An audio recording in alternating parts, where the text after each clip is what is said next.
Hello, hello. Welcome, welcome. We're just going to wait a couple moments for more and more people to come in from the waiting room, but we are so excited to have you here today for our Career Coach series, which is a part of our affiliate memberships, as many of you probably know. And our topic today is connections that count. So hopefully you're arriving here today eager to learn something new, to think about your connections and how to make sure that you're really utilizing them in the best way possible for your career. I am joined here today with Diane Fennig. She is a career coach. She does all of our career coach series. So she is kind of an expert within this area of helping people navigate their network and figure out where to go from here. Again, we have a couple more people coming in from the waiting room. Hi, welcome. We're really excited to have you here today. My name is Alexia Brewster. I am the program manager here at Forte for the professional programs. And I am joined here today with Diane Fennig, who is a career coach, and she's going to walk us through this topic of connections that count. So with that, I think we have enough people that we can go ahead and get started. And how about starting with that poll before I start doing the rest of it? Yeah, sounds perfect. So let me go ahead and launch the poll for everybody.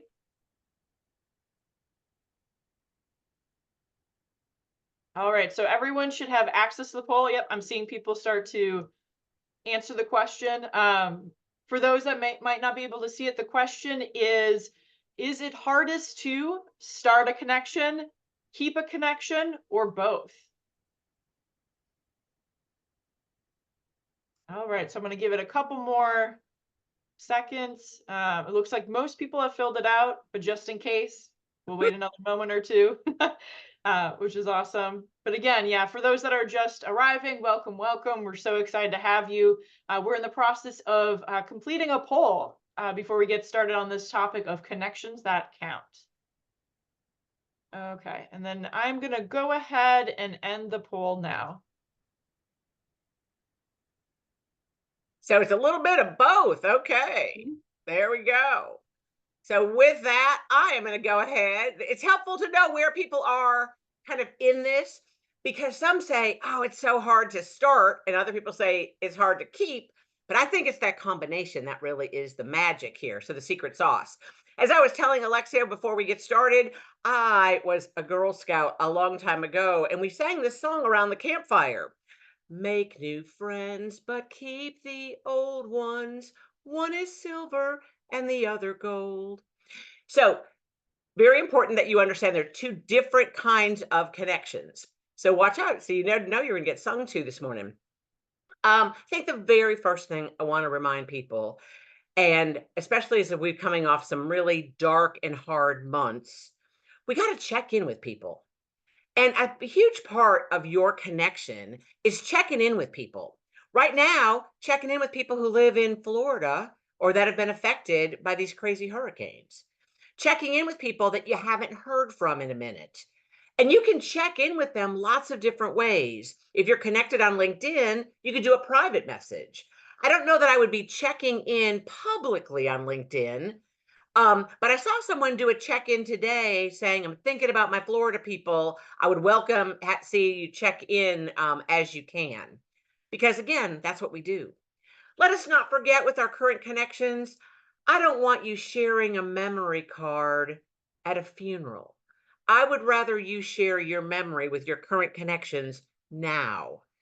And I do this because I've been through too many funerals where I've seen people saying, I wish I could have told this person this. And I don't want you to be on that regret. So make sure you tell people how important they are to you as a connection.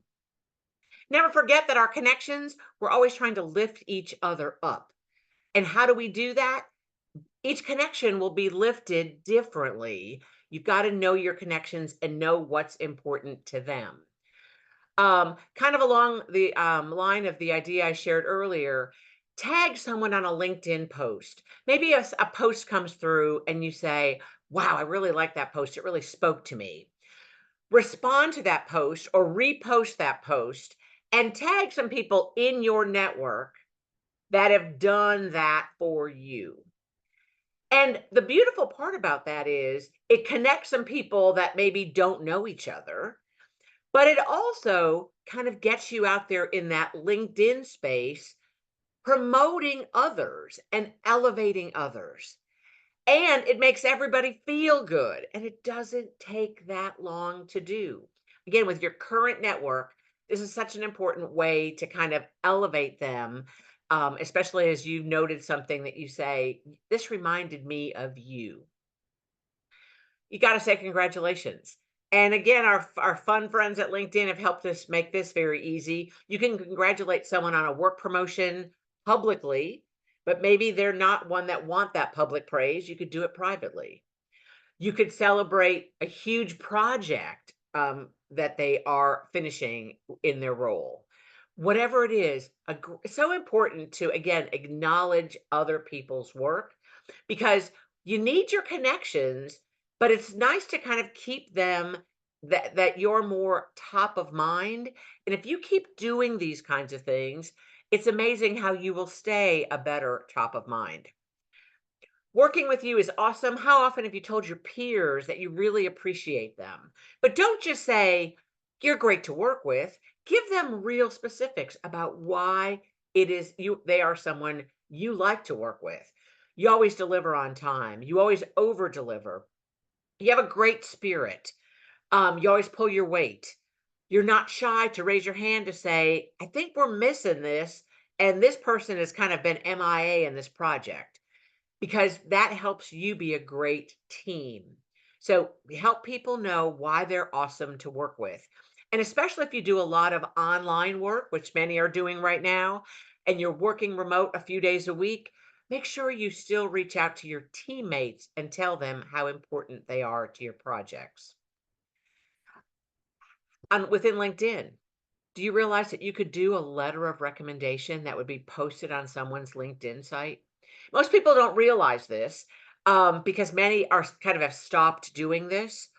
But what a cool thing to write a recommendation for someone that they didn't ask you for. They have the power to say, "I love this," or "Could you add this because you missed this?" They have the power to ask you to change that, and they do not have to upload it. But what a little gift to give someone if you really want to speak up about someone and their potential and how it is what it has been like to work with them. A huge place for you to give someone a gift that they didn't ask for. And it is really powerful because we will always be working with multiple other people. Your relationship with the teams that you work with, not only your direct team, but your peer team and your leadership team, these relationships are known by so many. And you really want them to be strong. So, those are ways to connect with your current network, your current connection points. But then I'm going to flip it to who's on that bucket list of your new connections. Who do you want to meet? And as we start thinking about who you want to meet, you've really got to start thinking about your homework and your why. You can tell me you want to meet Taylor Swift, but there's got to be a good why in there for her to connect with you. So if there's a person you want to meet or have a follow-up conversation with, do your homework when you try to make that request. Because almost every time you have somebody you want to reach out to, there's a big ask that comes with it. Not a big behind, but a big ask, a big question that you'd like to ask. So many people say to me, Diane, I met this speaker, but the questions I had were very personal to me. How do I connect? You connect with them after. You don't ask a very inappropriate question that's really specific to just you and your career path when it comes time to Q&A. You try to have that sidebar conversation so that you can ask that question as a follow-up. Maybe after you meet them, you connect with them on LinkedIn. And again, your connection email that you always want to send before you send an email, a LinkedIn request. Although they've started limiting that, I have to talk to the LinkedIn folks. We got to change that. I don't like this new rule that they're only giving you 5 or 10 a month, depending on what kind of membership you hold. But if you kind of make that ask there and then follow up, and say, it would have been inappropriate for me to ask these questions in the large group when you spoke at Citibank last week, but I would like to request 15 minutes with some real focused personal questions. Do know that you want to get really organized and prepared. They might say, "Give me your questions in writing and I'll take care of them via email." Don't get put off by that. At least you've made the connection. But many people are like, "Oh, I want to talk to them." I'm like, "I know, but you might not get to." But if they say, "Shoot me those questions, let me see if I can start the conversation by email," that still would be garnering a connection point, and that person might remember you for the questions that you asked. Again, as you can, use LinkedIn to figure out, how do we make those connections? And how do you connect with someone that is on your wish list? But being on your wish list, how how do I kind of get in front of them? And who do you know in your connection points? Who do you know within your own network that can make that introduction to you? That would be really solid. So when people ask me for introductions, I always do them through LinkedIn. And in doing them through LinkedIn, then each party has a minute to look up that person ahead of our conversation. So I highly suggest that. Use LinkedIn for those connection points. It is super powerful. Plus, I find that people, because it's in a message, they read those and respond over the inboxes or in mail that you get that no one responds to, because it almost always sales related. When you're doing an informational interview with someone, remember, it is not a job interview. It is truly an informational interview. And people always ask, give me some questions, give me some ideas. Where do I start? So know the organization, know where they've been hiring. And if they're doing a shift in their hiring, that's a great question to ask. Prior to 2024, you did a lot of hiring in this space. Right now, I'm not seeing any of those type roles, but I'm seeing these type roles. Tell me why. Is this a shift in your organization, a shift in what the work you're doing? Help me know why these roles are not available, because maybe you want this role, but only these roles are available. Great question to ask within an informational interview. What's your forecast for hiring? As we were sharing, this is a really odd time because it's an election year, and election years always get people kind of uh, doing the pause, not pause up, but just they're saying, let's hold on and let's see what November brings. So, having just asking people, what do you expect your hiring to look like as 2025 opens? And they might say, right now, I can't tell you that. Okay, then that keeps the door open for, can I have another conversation early or late in 24 or early 25 to re-ask that question. Um, but always important to know kind of how the business is changing. Great thing for an informational interview.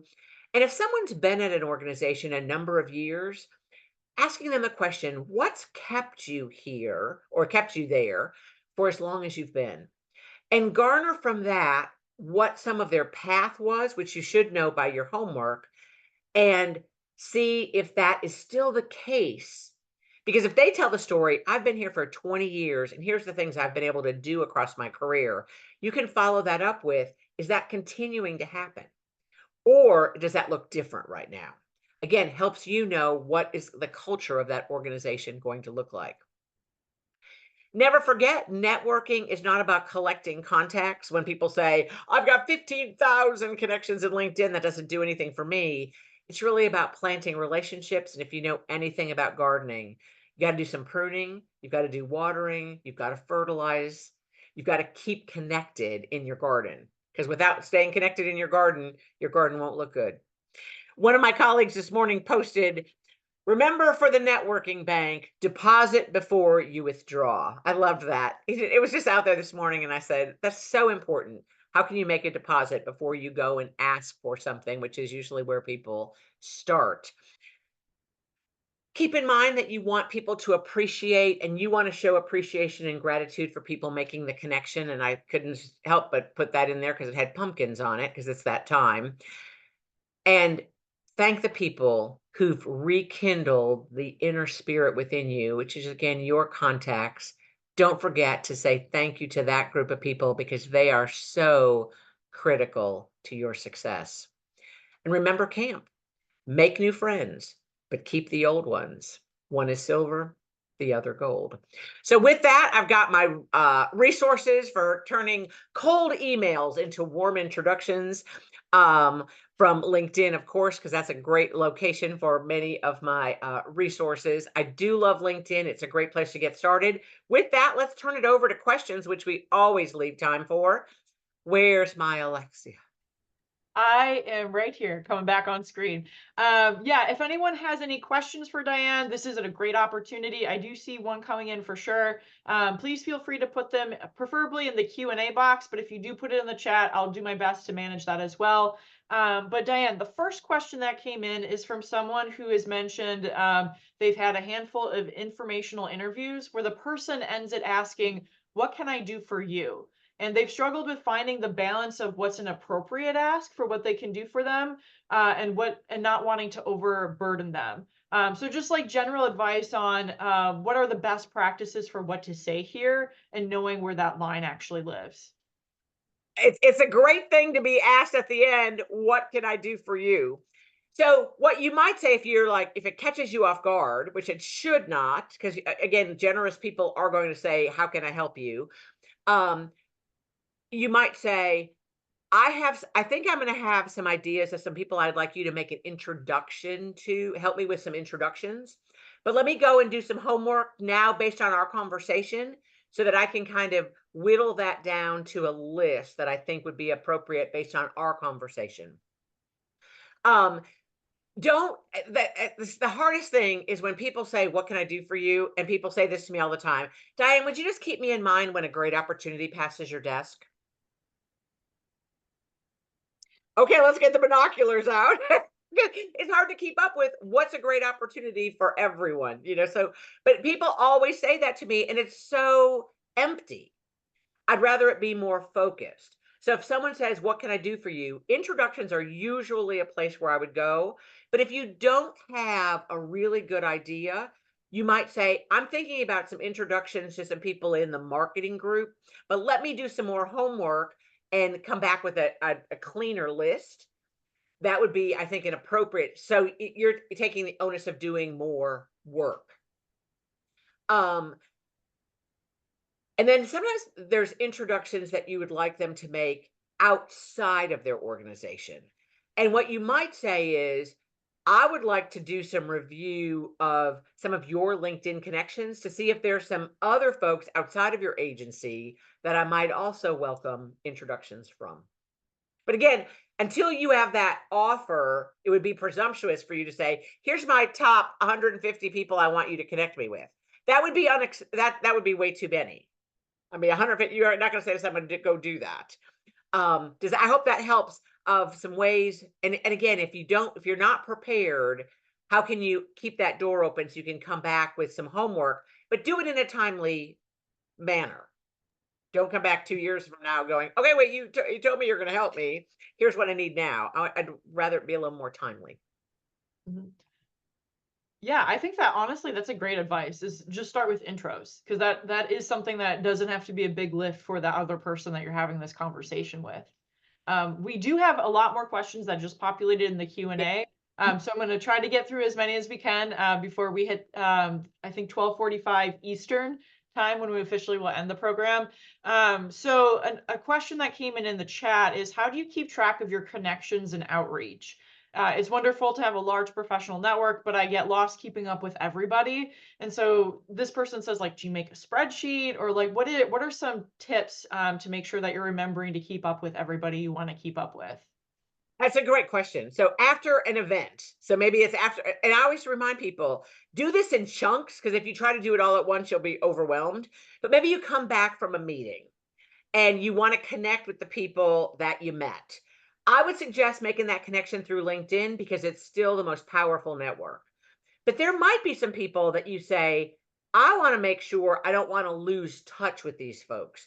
So you might want to do a spreadsheet of these are the ones I really want to focus on. because those are the ones that you kind of deem as, I think this group is going to be more of what I'm looking for as my next, or my questions of what my next could be. These are folks I don't want to lose. Because if you do a connection request to someone in LinkedIn and they don't reply, you can't use the power of LinkedIn with that yet, because you have to have them respond and be a first level connection with you to make that next work. Again, which is why I want you to make and suggest you make the connections through your LinkedIn, because it's super easy for everybody to do it. And again, it takes off a lot of responsibility from you too, which the person who's doing you the favors. So that I would keep up with the people, especially on a spreadsheet that you don't want to lose touch with. Yeah, and even, like, going a step further, like, maybe even adding it to your calendar of, like, remember December, because I think we were talking about this. December is a great month to make connections with people. Um Absolutely. We're Yep. coming that was gonna be one of my closing comments. We're Oh, okay. coming into no, and I'll say it now because I don't wanna forget. We're coming into the holiday season where things change and the speed of work changes. What a great time to connect with people. Thanksgiving is such a great time to offer your thanks and appreciation for someone. Back to my pumpkins earlier in the picture. So that is a great time. But again, into December, when things slow down, how do you reconnect with people? What are your plans over the holidays? Do you have any trips planned? Or I remember you went to Greece this last summer. How was that? So when people laugh about the spreadsheets, it's always fun on that spreadsheet. And after you meet someone that you want to keep up with, you can kind of also put a note, just traveled to Greece for 3 weeks this summer. Because again, people love to be remembered by something they said earlier. So again, I'm a fan of that kind of thing as well, because I do think it helps keep connections. Mhm. Yeah, that makes a lot of sense. And a question that just came in kind of tying into this holiday idea, someone was mentioning, like, how do you decide who to include on your holiday card list? I feel like you've kind of touched upon it a little bit in the sense of like determining on the spreadsheet who is most important to you. But is there anything else like you feel like you want to add as far as advice of like, okay, who should I be reaching out to? But you can do the card, but can you personalize the card? So, as a lot of people are like, they're going to go and use all these little new online card options. If you can personalize it, even better. And Mhm. they're gonna call it's gonna charge they're gonna charge you for that, but I promise it will be more meaningful and people will open that card. And so like people go in there and open it, and then you're like, oh, I know who opened it and who didn't. But if you don't put a personalized message in it, and maybe you address it to their name, but maybe their nickname, or maybe that's how you met them, and that so it's like you address it to them, but then with their nickname. Um, Little things like that will get those cards opened. So but if you don't personalize it and people are like, okay, she just sat at the Xerox machine and went like this. Wait, I probably can't say that anymore because that's not what we do. But it's just too easy. So personalize anytime you can. Mm. Yeah, that's great advice for sure. So this is a little bit kind of taking into a different direction as far as like questions that we have in the chat. So someone is talking about someone they've identified within their network as a mentor who they look up to, and they actually want to give back to them based on what they've received from their mentor. And so this person, I'm sorry, I'm assuming gender. This person feels like just asking how can I help you seems empty. So how can they focus on helping a mentor and giving back to that relationship that they've been given to? Excellent question. And I think back to being specific like that, I can never say that word, specificity, that you want in a thank you. Make sure you tell a mentor what a difference that they made for you. And you might say, Lexia, you've been the most fabulous mentor to me. And so many days I look up and you'd say, are you having a good day or not? I can't really tell by your face. Or you just do something, you just stop by the office, you'd stop by my door, and those things meant the world to me. I want to now turn the tables and say, how can I help you? As somebody who's mentored me and championed me across my career here, how can I help you? What can I do for you? And, I just think it's so genuine if you come and say, what can I do here? Or maybe this person is spearheading a project in that mentorship, for example, and you say, "How can I serve this group? I want to give back like you've given to me." And oftentimes offering to be, can I be what you've been to me to another colleague? Do you have somebody that that you need some, a lift with in helping somebody navigate this work? And again, helping people know what difference that made to you and how can you turn it around and serve them. Yeah, I love the idea of just like that affirmation love language, if you will, of like letting them know that you value them. Like this is a connection that you have. So I love that advice of just taking it at a deeper level of like, we're at this point, you've given so much to me. How can I give back? So that honestly, that's awesome advice. So hopefully that person, you can take some of this and think about like how you want to have this conversation. And I'm sure I'm speaking on behalf of Diane too, like hopefully you have this conversation with them because again they're going to appreciate that having that kind of conversation for sure. So we are pretty much close to time, and so I want to respect that Oh, we're. try one more. You got one more up there? Let me see if I got one more. I think I'm due. Okay, so I do have one more because I'm also looking at the chat as well. So this one, oh, it's a little bit of follow up of a previous question. So talking about introductions, so like asking for introductions as far as like a favor of having a conversation. So say someone doesn't say, "How can I help you?" or "What can I do for you?" Would it still be appropriate to ask them in the sense of like, can you make an introduction for me even though they didn't do that and they didn't offer that? So how do you like navigate that Oh, stuff? that great question. Because again, somebody didn't offer as generously as the first question did. Here's a suggestion. It's a bit forward, but I promise you it works.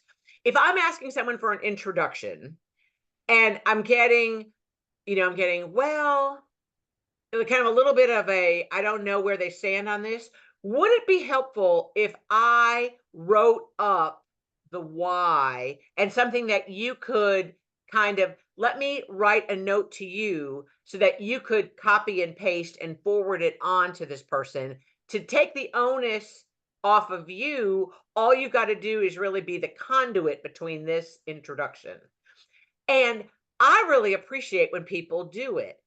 I have to tell people, I sometimes rewrite what they write because I can't quite endorse what they're asking for. Um, but that helps me and it saves me time from trying to craft all of that. So Mm. again, doing that work, would that help if I put in writing my why for this request and this introduction? And again, you're taking the work off of them. You make them look really good, but you do the homework. And so many people are like, "Oh, but Diane, I don't have time for this. I'm in the middle of a job search." I'm like, "But you've got to make time for this because this is important." Uh, Mhm. again, I love when people do it. And when people ask me to do letters of recommendation, I often say, "Give me an outline. Give me 3 bullets you want to make sure that I include." Because I might remember their experiences different than they do. I might write their letter with one kind of vein, and they say, "But you forgot about this." I'm like, "Okay, I'll rewrite it to include that as well if I think that's something I can stand behind." But I really like when people kind of start the process for me. Mhm. I think that's honestly great advice because there's more like you're putting more effort into this, so it really shows that you value this person and you understand that you're asking for their time as well as like their voice, if you will. And then just like doing that work, honestly. And it looks like the person even mentioned in the chat, like, thank you for such a great tip. So hopefully, like more people can take this as far as figuring out how do you navigate these conversations because it's likely there's going to be some point in your career that you're looking to make some kind of move and you're going to have to figure out like how do I have these conversations, who in my network can I talk to about this. So yeah, thank you, Diane, for sharing that. So we are at time, so I do want to respect that.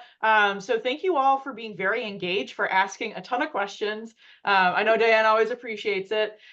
We will have this recording available to everybody, so you should get her email about it. Otherwise, let me quickly repost Yep. the link in the chat.